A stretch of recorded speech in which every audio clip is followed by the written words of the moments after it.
The state, in political science, refers to a centralized political organization that maintains a monopoly on the legitimate use of force within a defined territory, often characterized by institutions, laws, and governance structures. Its evolution reflects shifts in human societies from egalitarian, stateless groups to complex hierarchical systems driven by factors like agriculture, warfare, and ideological changes. This history spans millennia, with key transitions influenced by economic needs, social stratification, and philosophical ideas. Human societies began in stateless, hunter-gatherer bands with minimal hierarchy and no centralized authority. The Neolithic Revolution around 10,000 BCE introduced agriculture, enabling surplus production, population growth, and social stratification, which were prerequisites for state formation. The earliest states emerged about 5,500 years ago in regions like Mesopotamia, Egypt, the Indus Valley, China, Mesoamerica, and the Andes, often tied to irrigation systems that required coordinated labor and bureaucracy. These were monarchic polities with ruling classes, writing systems for administration, and taxation on grain crops, which were easy to store and appropriate. For instance, ancient Egypt's pharaonic state centralized power around the Nile's management, blending religious and political authority. In Mesopotamia, around 3000 BCE, city-states like Uruk developed with division of labor, wealth concentration, and written laws, marking the birth of civilization and early statehood. Empires soon followed, such as the Akkadian Empire, expanding through military conquest.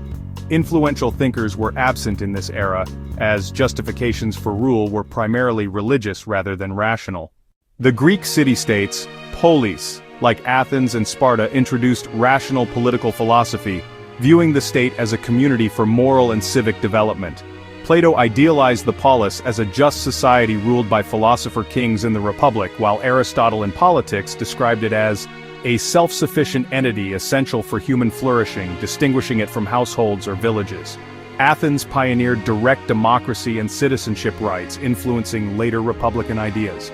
The Roman Republic and Empire shifted toward a legalistic state model, the res publica, emphasizing citizenship, rights, and a commonwealth under law. Cicero contributed to this by advocating a mixed constitution balancing monarchy, aristocracy, and democracy.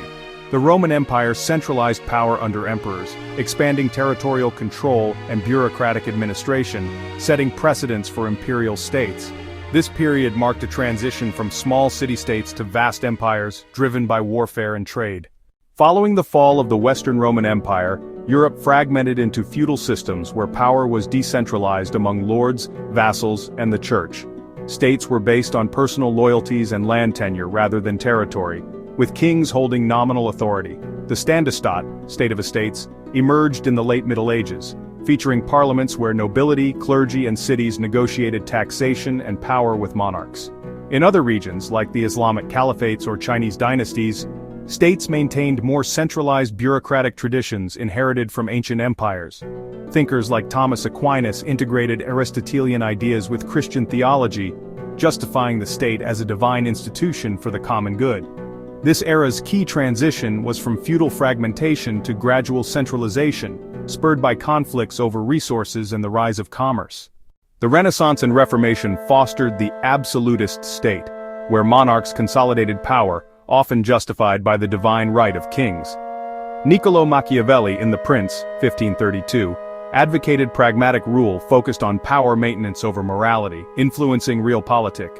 Jean Bodin defined sovereignty as absolute and perpetual power bound by natural law in 6 Books of the Commonwealth, 1576. The Treaty of Westphalia, 1648, ended religious wars and established the principle of territorial sovereignty, birthing the modern interstate system. Thomas Hobbes in Leviathan, 1651, described the state of nature as anarchic, arguing for a social contract where individuals surrender rights to a sovereign for security. John Locke in 2 Treatises of Government, 1689, viewed the state as protecting natural rights to life, liberty, and property, with legitimacy based on consent.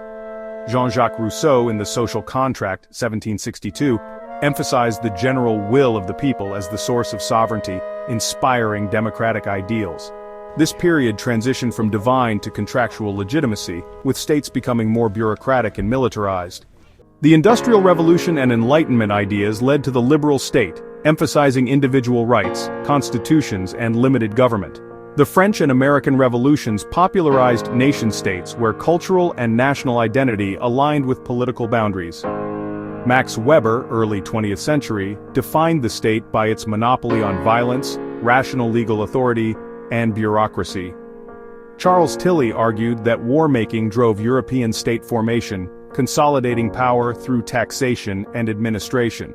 The 20th century saw the welfare state expand to provide social services, influenced by thinkers like Karl Marx, who predicted the state's withering away under communism.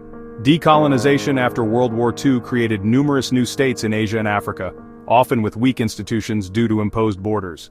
Contemporary states face globalization, supranational entities like the EU, and challenges like climate change, leading to debates on state capacity and sovereignty. In the US, state legislatures evolved from colonial assemblies to professional bodies, reflecting broader democratic trends.